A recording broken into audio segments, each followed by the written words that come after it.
Boa noite, igreja. Como é bom louvar, como é bom adorar o Senhor, não é isso? Amém? Amém. Seja muito bem-vindo você que está aí, que vai ser ministrado por esta mensagem, pelo nosso canal no YouTube. Saiba que você é muito precioso, que você é por demais preciosa, tá? Saiba que Jesus te ama, Jesus tem um propósito excelente na sua vida e na vida de toda a sua casa, de toda a sua família, tá bem? Amém, igreja? Amém. Você pode aplaudir o Senhor mais uma vez? Aleluia! Eu gostaria de chamar aqui essa mulher linda, que eu fui presenteado, Deus me presenteou com essa mulher que amo tanto.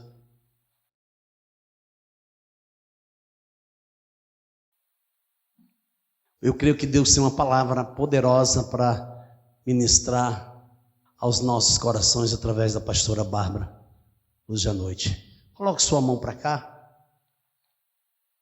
Querido Deus, amado Pai, eis aqui a tua filha, pastora Bárbara, Senhor, separada por ti para o ministério, Senhor, apostólico, para que tu possa usá-la de conformidade com a tua vontade soberana. Usa, Senhor, nesta noite. Fala à tua igreja através da tua filha, através do teu Santo Espírito, usando a vida dela, em nome de Jesus. Amém. Boa noite. A graça e a paz do Senhor, amém? Vamos abrir as nossas Bíblias em 1 Pedro, capítulo 2. O tema da nossa mensagem é: quem é você? Quem é você? É o tema da mensagem de hoje. Eu espero que Jesus fale com você esta noite, assim como ele falou comigo profundamente. 1 Pedro, capítulo 2. Nós vamos ler do 1 ao 3 e depois vamos saltar para o versículo 9, tá certo? Abandonando toda a malícia e todo o engano e hipocrisia e invejas e toda a maledicência. Como bebês recém-nascidos, desejai o leite sincero da palavra, a fim de que assim possais crescer, se é que já provaste que o Senhor é benévolo. Versículo 9.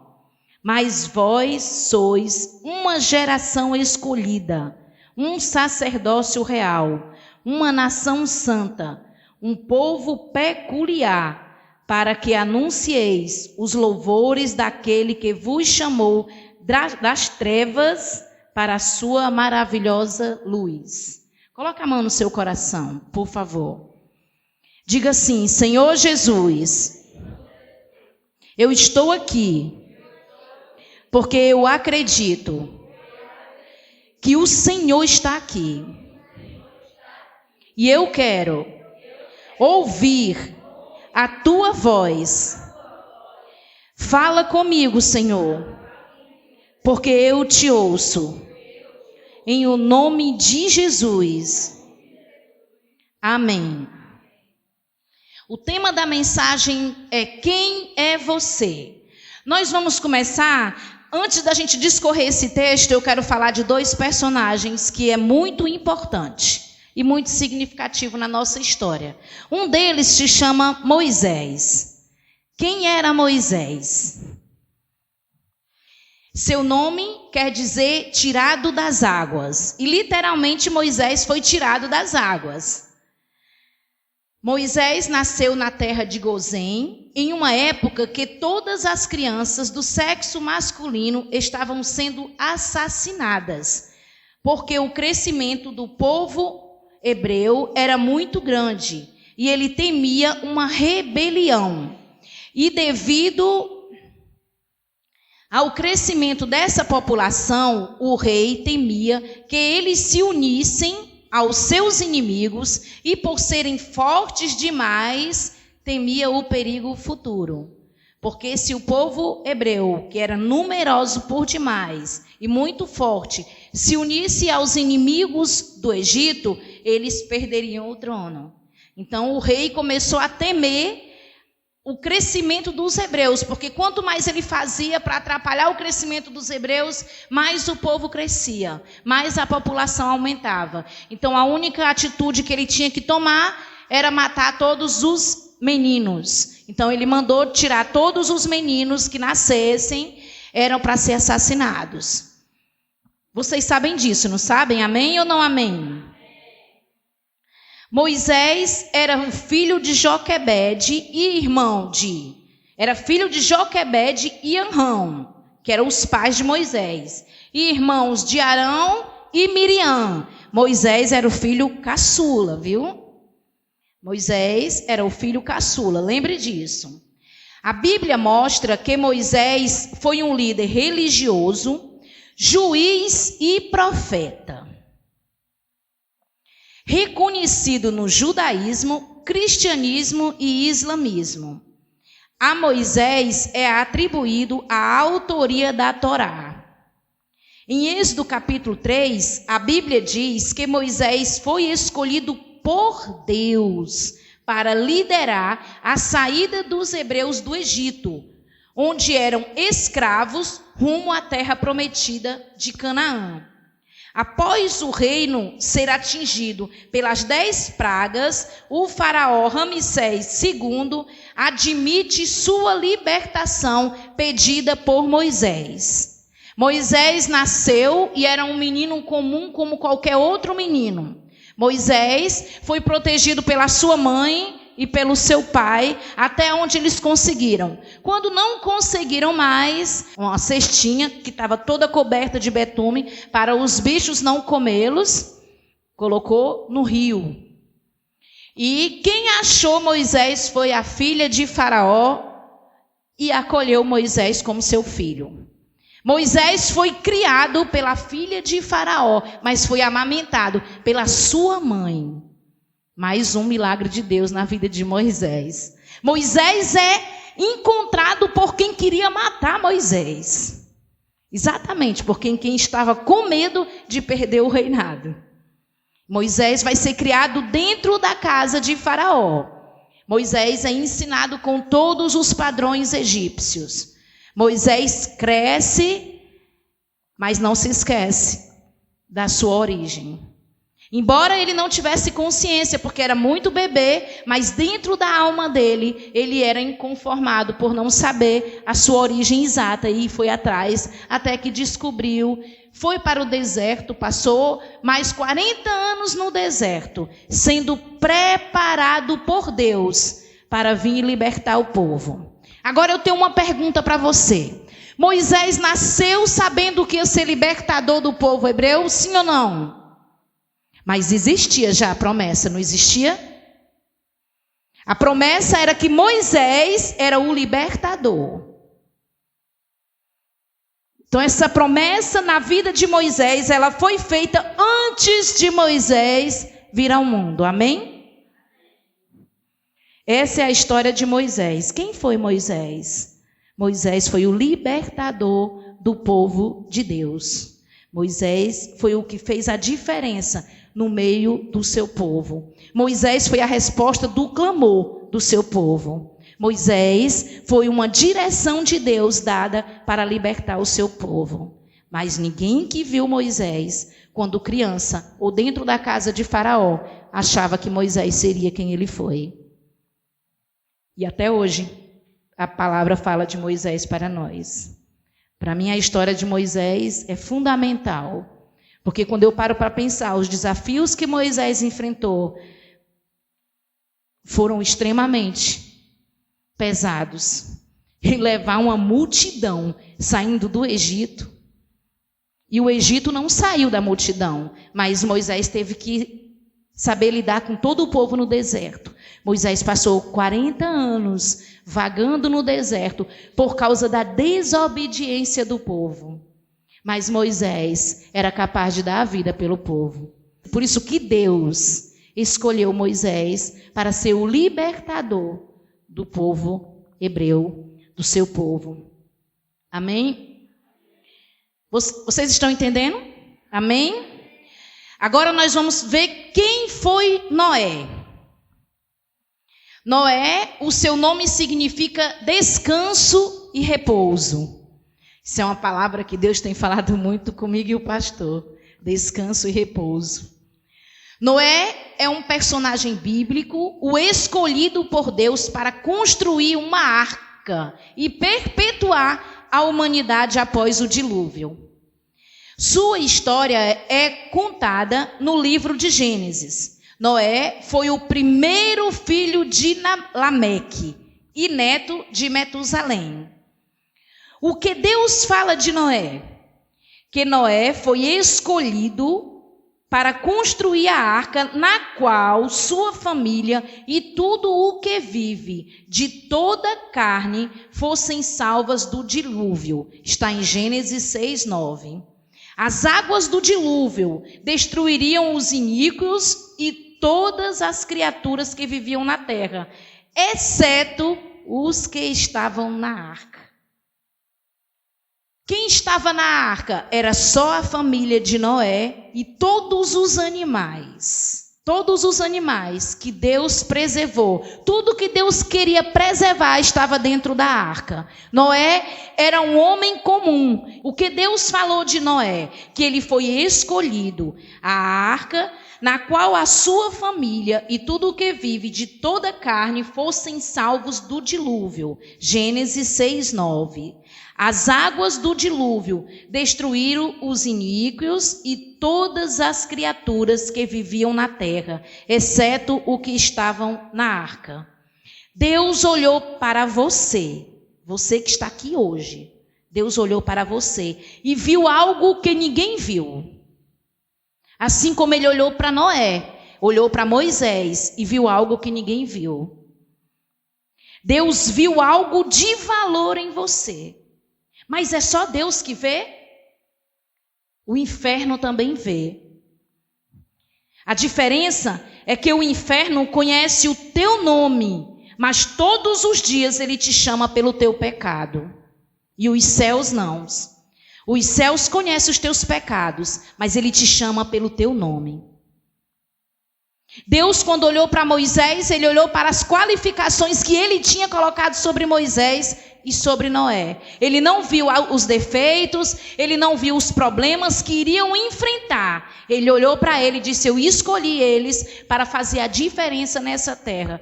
Eu não sei como você está aqui hoje. Eu não sei em qual situação você se encontra hoje. Mas eu quero dizer que você está aqui hoje, ouvindo essa palavra, porque você é um escolhido, uma escolhida de Deus. Porque Deus olhou para você e viu algo que ninguém viu. Até mesmo você ainda não enxergou o que Deus viu em você.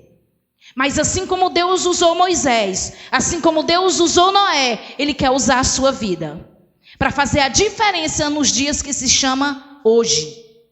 Estamos hoje nós abrimos um propósito. Entramos um propósito como igreja. Eu acredito que todos que estão aqui estão no propósito. Porque esse propósito não é da pastora. Esse propósito é da igreja Caminho de Santidade. Esse propósito é um propósito que nasceu nos nossos corações. Para sermos mais abençoadas por Deus. Para termos mais de Deus. Para apresentarmos as nossas vidas como uns corpos vivos, santos e agradáveis a Deus. Entramos em um propósito excelente para mudar as nossas vidas, para sacrificar o nosso eu, para verdadeiramente sermos aquilo que Deus quer que sejamos. E eu acredito que esse é o alvo de todo crente. Fazer a diferença nessa terra. Não porque você quer ser melhor do que ninguém, mas porque Deus habita em você. E você faz parte de um corpo chamado Cristo Jesus. E tem que ser diferente. Nós entramos nesse propósito hoje. Nós começamos hoje um propósito excelente. Para que a sua vida não seja mais as mesmas. O que nós estamos fazendo nesse propósito? Renunciando às nossas vontades. Renunciando o nosso eu. Abrindo mão do nosso temperamento, das nossas ações e reações. Nós não gostamos de muitas coisas, mas a gente precisa avaliar nós mesmos, olhar para nós. Porque esse propósito não é para a gente vigiar o cônjuge, nem os filhos, nem os amigos. É para a gente olhar para nós. Nós não precisamos de vigia, porque nós temos o Espírito Santo que nos aponta. Só que ele não nos aponta, ele nos toca, mostrando se estamos certo ou errado. E nós temos a sensibilidade necessária para entender quando não estamos fazendo o que agrada a Deus. De alguma forma fica um resquíciozinho no seu coração, mostrando que não está legal. Que algo não saiu, não se encaixou. Isso não é nada da sua cabeça, é o Espírito Santo falando com você. Então esse propósito não é um propósito pesado para ninguém, mas é um propósito que requer de você. Porque abrir mão das nossas vontades, abrir mão dos nossos querer, não é fácil. Porque nós não vamos deixar de comer comida, nós vamos fazer um jejum que agrada a Deus, que é negar a nós mesmos, é cuidar do próximo, porque quando a gente está cuidando de nós, das nossas ações e reações, nós estamos cuidando dos nossos irmãos. E às vezes, nós nos preocupamos com todo mundo e findamos fazendo o que não devíamos. Então está na hora da gente olhar para dentro de nós e pedir a santificação do Senhor. Porque sem santificação, ninguém verá a Deus. E nós estamos aqui porque acreditamos que vamos para o céu. Nós estamos aqui porque acreditamos que um dia vamos estar face a face com Cristo. E se nós não vivermos em santidade, nós estamos perdendo nosso tempo. Se não for para viver o Evangelho de Jesus, nós estamos só esquentando cadeira. Porque a palavra de Deus diz que de Deus ninguém se esconde. Se eu descer o mais profundo abismo, Deus me vê. Se eu subir o mais alto monte, lá também Ele está. Então tudo que você faz, tudo que você pensa, tudo que você sente, está nu diante de Deus. O que Ele vai dizer agora de você? Ele vai falar como Ele falou de Moisés, como Ele falou de Noé? Ou Ele não vai falar nada disso?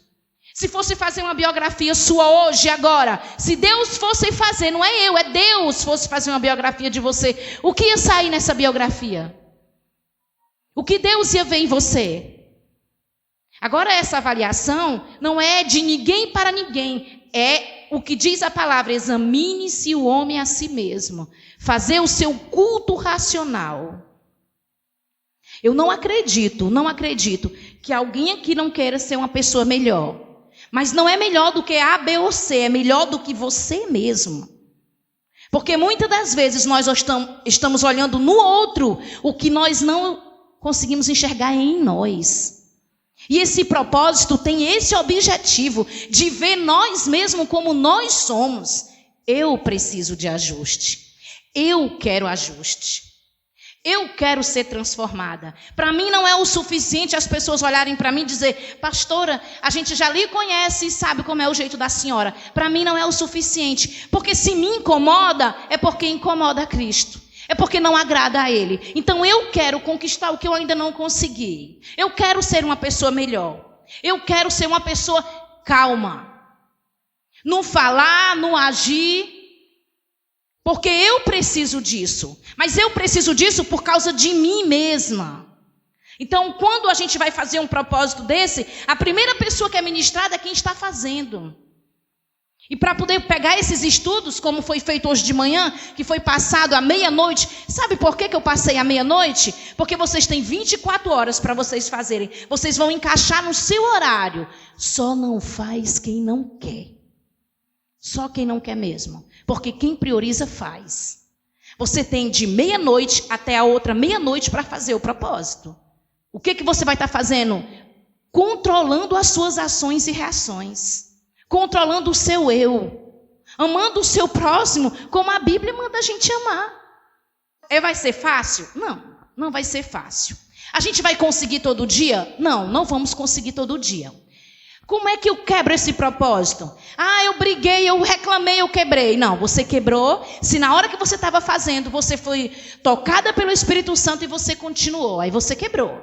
Mas se você começou e o Espírito Santo lhe tocou e você parou, você pede perdão a Deus e continua. Porque nós estamos trabalhando caráter. Nós estamos trabalhando temperamento. Não se muda de um dia para o outro.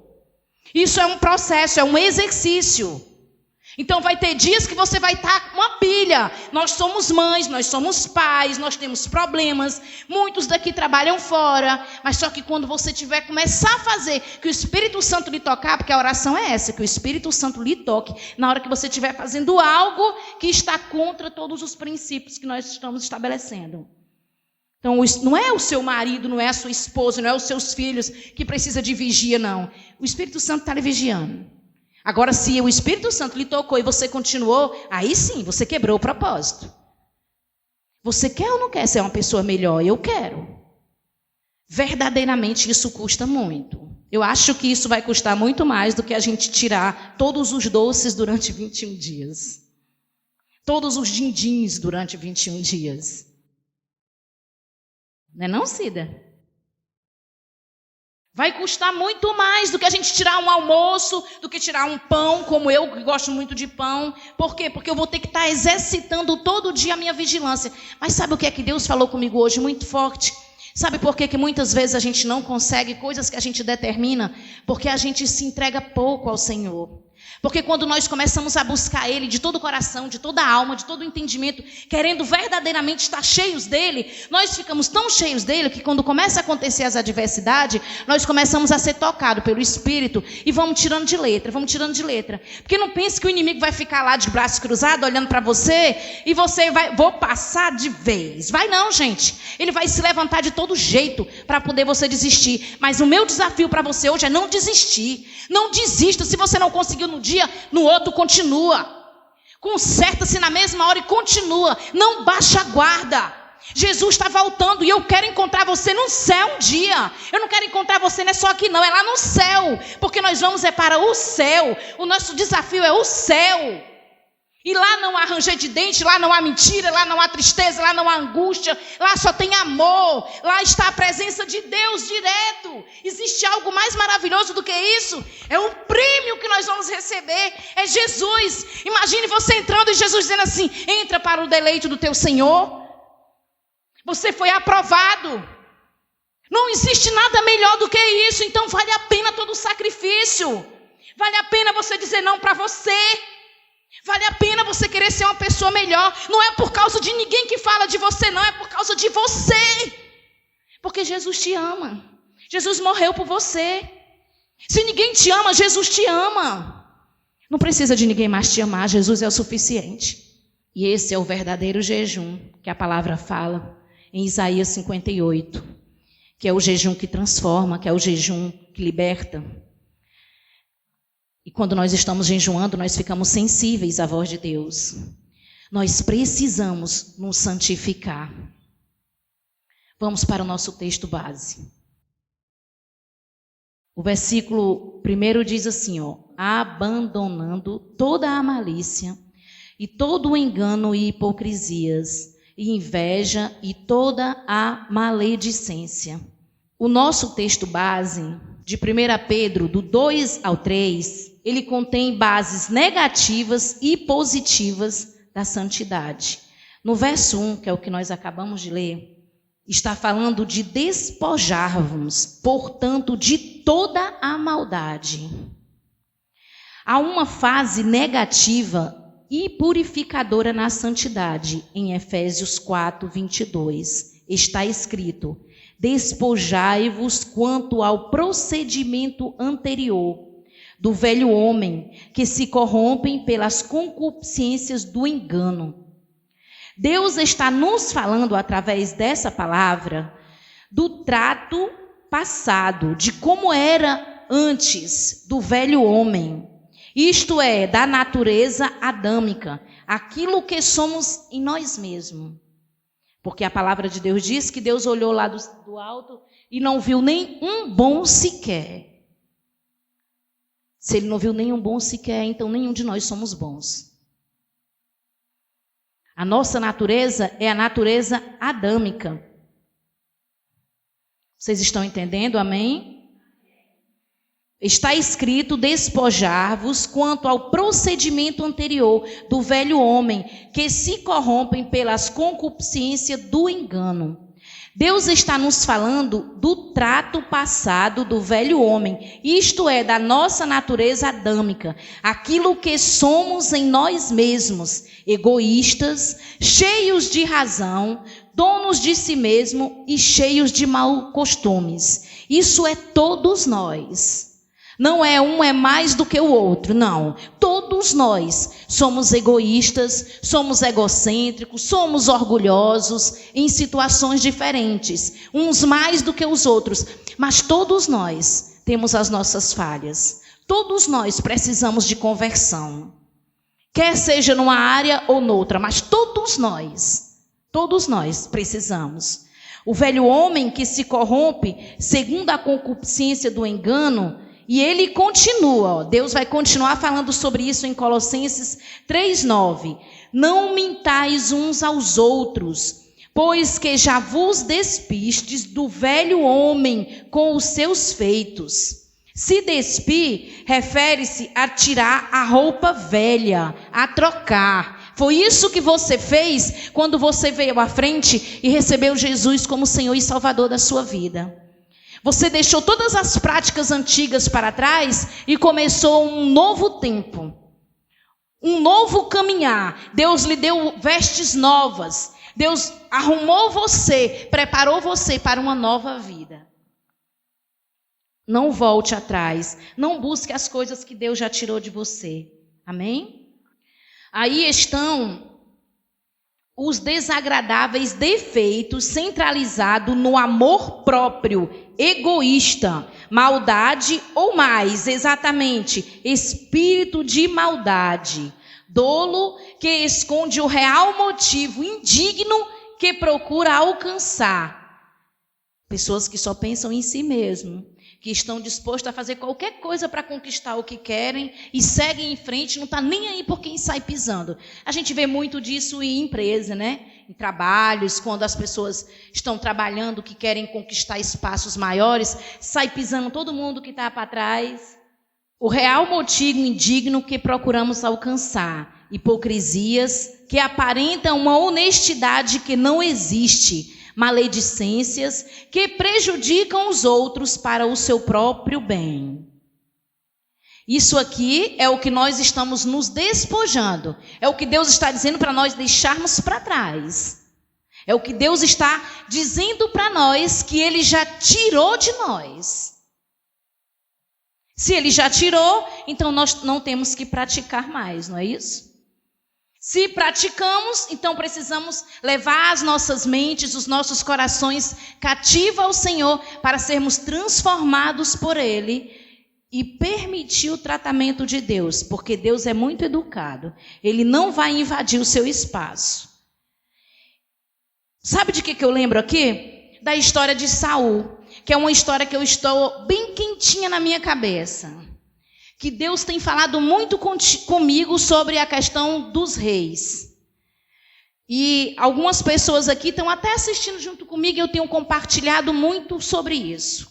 A Cecília fez uma publicação esses dias que disse assim, que diz que olha o que um erro faz. E eu fui ouvir o texto que estava escrito. Aliás, o vídeo, né? Era, Cecília? Era um vídeo, né? E não é um erro o que aconteceu com Saul, foi o erro. Foi o erro, não foi só um errozinho qualquer. Foi o erro, porque Saul ele não podia fazer sacrifício para Deus. Quem podia fazer o sacrifício era Samuel. O erro de Saul foi não esperar. Aí ele diz uma frase, Samuel diz para Saul, você temeu muito para desobedecer, mas não temeu muito para esperar, para confiar em Deus. Se Deus disse que ele ia até lá, ia fazer o sacrifício através de Samuel, era para ele esperar. Não importava quantas pessoas estavam indo embora. Quando Deus diz que a vitória é nossa, pode ficar só nós de pé, Ele dá a nós. Não importa o que vai cair do nosso lado, mas se Deus diz fica em pé aí, tu fica em pé. Se Deus diz fica de joelho, fica de joelho. Se Deus diz fica parado, fica parado. Vai caminhando, vai caminhar. Mas tu tem que ouvir a voz de Deus nitidamente e seguir. Não é o suficiente só ouvirmos. Temos que ouvir e obedecer. E não foi um erro que Saul cometeu, foi um erro. Saul passou na frente de Deus. E quando eu participo de ouvir tudo isso e de estudar, porque eu estou estudando exatamente, porque eu assisto com a Bíblia do lado para ver como é que está a situação, o que é a história, onde é verdade, onde não é. O meu coração fica triste em ver a situação de Saul, porque Saul não era mau. Mas existia tanta maldade dentro do coração de Saul que ele desconhecia, nem ele mesmo sabia. E isso me faz pensar sobre mim mesmo. O que está aqui dentro que eu não sei? O que eu preciso ser descoberto em mim? Olha para mim, Senhor. É assim que o salmista diz. Olha para mim e vê se há algum caminho mau. Como é que eu vou agir quando eu estiver num sufoco, num aperto, na pressão? Porque na hora que ele vai fazer o holocausto, ele está sendo pressionado por todo mundo. É um desespero. Mas não justifica você sair da presença de Deus ou do lugar que Deus te botou. Deus tem algo novo. Deus, Ele quer derramar dele sobre as nossas vidas nesses dias de uma forma diferenciada. Ele quer dar a você uma experiência como você nunca teve. Ele quer encher você para transbordar, não é para ficar sufocada, não. Mas será que nós estamos preparados para receber esse mais de Deus? Aí tem uma ilustração que eu coloquei aqui, que é sobre as 3 peneiras. Que essa é eu ia ler até no meu programa essa semana e não li.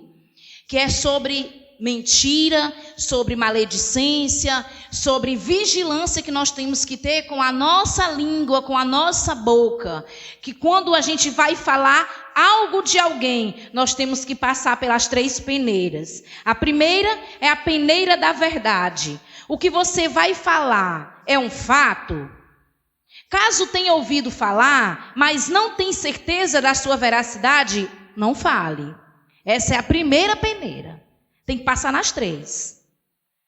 Aí a segunda peneira, tem bondade? O que você vai falar é uma coisa boa? Ajuda ou destrói a fama do próximo? Essa é a segunda peneira.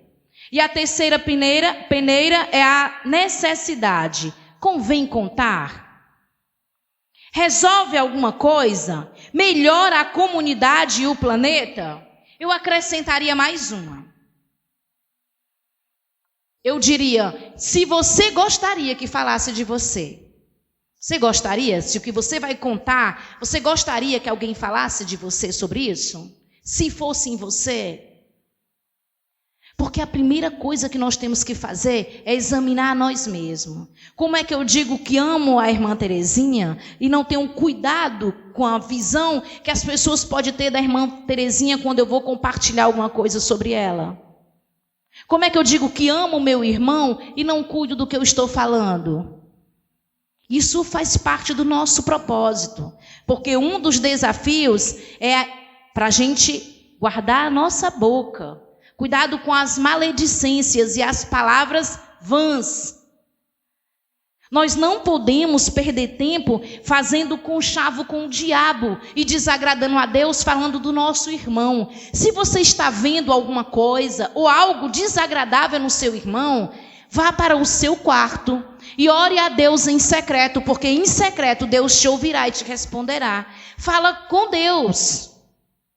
Fala com o teu Deus que Ele vai te ouvir e vai ajudar o teu irmão. Agora, se caso que você vai falar passou dessas peneiras e você realmente quer ajudar, fala com quem você sabe que tem que falar, não com as pessoas erradas. Porque nós precisamos verdadeiramente ganhar as pessoas para Cristo e não afastá-las de Cristo. Nós precisamos olhar para o nosso irmão e se colocar no lugar dele. No livro de Tiago, nós aprendemos que não faça com os outros o que você não quer que não façam com você. Então, nós precisamos vigiar se nós queremos verdadeiramente sermos encontrados como pessoas fiéis e obedientes a Deus. Amém? Vocês estão entendendo? Amém?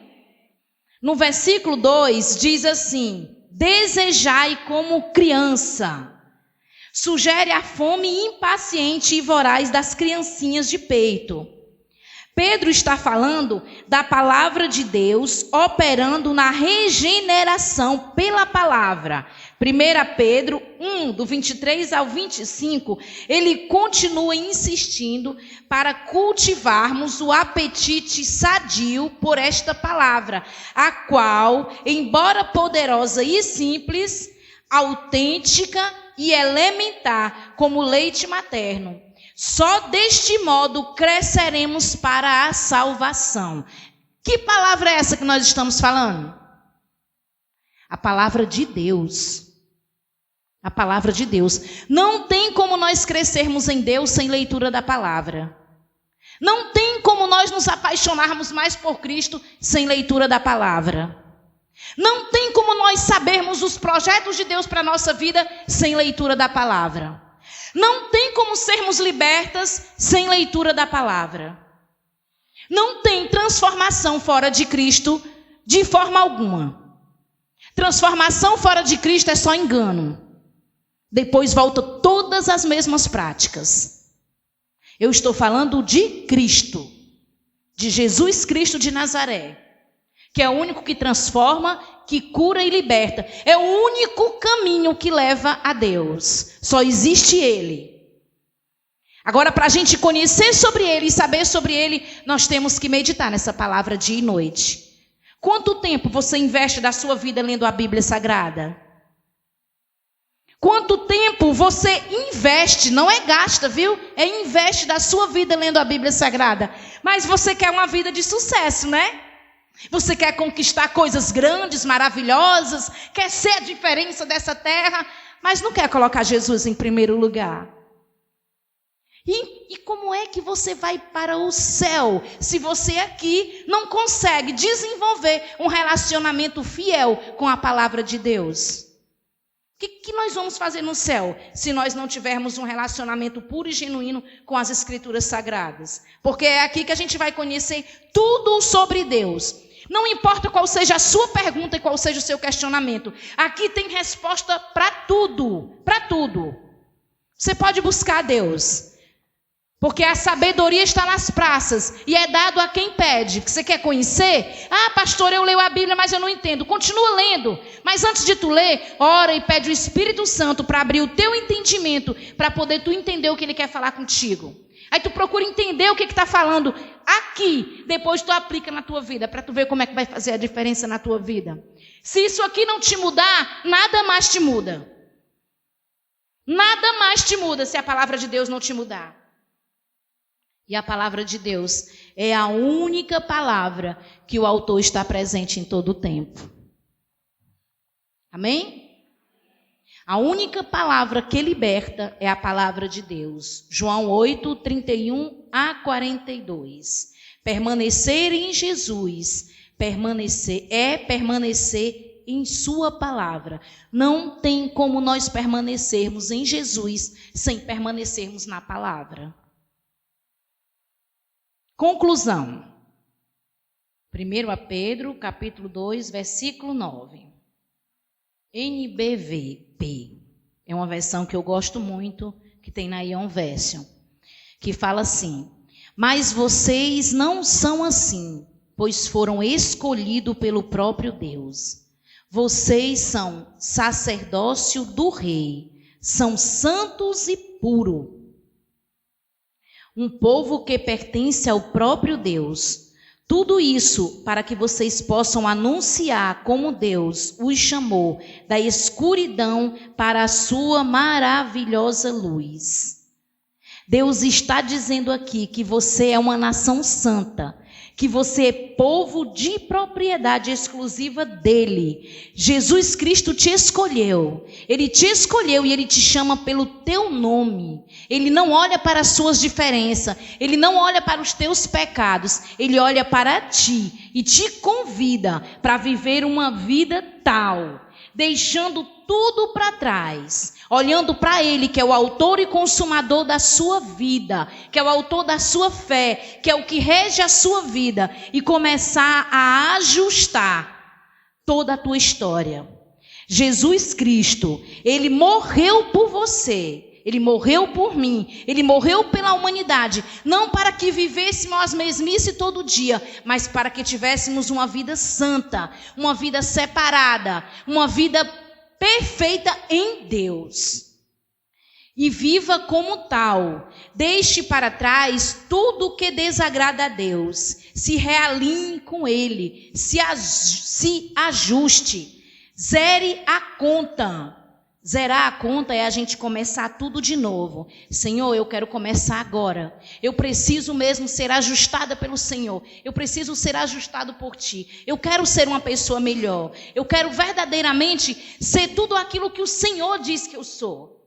O Senhor não diz que você é só uma pessoa escolhida. Ele diz que te escolheu. Ele te escolheu em Deus. Você não foi escolhido por acaso. Você foi escolhido porque Jesus te amou primeiro.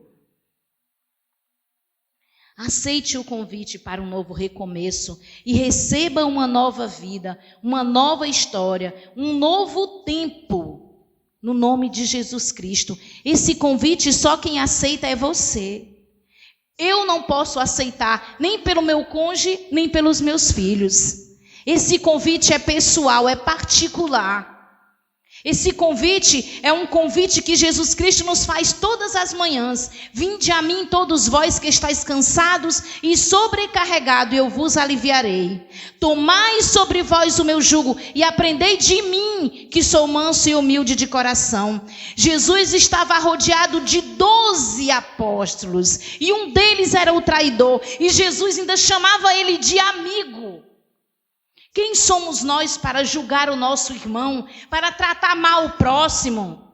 Quem somos nós para querer julgar as pessoas? Vamos olhar para nós e dizer: Senhor, eu quero olhar para mim, eu quero me consertar, eu quero ser melhor, eu quero ser a diferença que esse mundo precisa. Faça esse propósito excelente. Faça esse propósito com o objetivo de terminar ele sendo uma nova criatura verdadeiramente. Tem um exercício que é passado quando diz assim: hora de colocar em prática. Na hora de, ou é praticando, né, que está escrito? É nessa hora que você pega o seu caderninho e escreve. Sabe por que é bom você escrever? Porque quando terminar você vai se avaliar. Não é para ninguém ver, é para você ver com Deus. Para você estar orando e para você ver o que mudou, o que melhorou, o que pode melhorar. Hoje não foi bom, mas amanhã vai ser melhor. Hoje eu não consegui isso, mas olha, ontem eu não consegui aquilo, mas hoje eu já consegui. Isso ajuda você a prosseguir, isso ajuda você a melhorar. É por você e Deus. É para que você seja cheio, seja pleno. Chega de ver as pessoas pregando, de ver as pessoas testemunhando milagres e maravilhas, pregando cheio do Espírito Santo, e você continuar sentado só dizendo: eu quero ser assim, eu quero chegar ali, eu quero fazer isso, eu quero fazer aquilo. Faça também, mas para poder você chegar a esse nível, você primeiro precisa descer à casa do oleiro. Você precisa buscar a Deus enquanto você pode encontrá-lo. Jesus quer te encher até tu transbordar. Jesus quer mudar a tua história, quer mudar a tua vida, quer fazer de você uma pessoa nova. Aí sim, quando essa mudança acontecer em você, aí ela vai ser alcançada no seu cônjuge, nos seus filhos, na sua família, na sua rua, no seu trabalho, em todas as dimensões. Receba o convite do Senhor hoje. No nome de Jesus. Amém?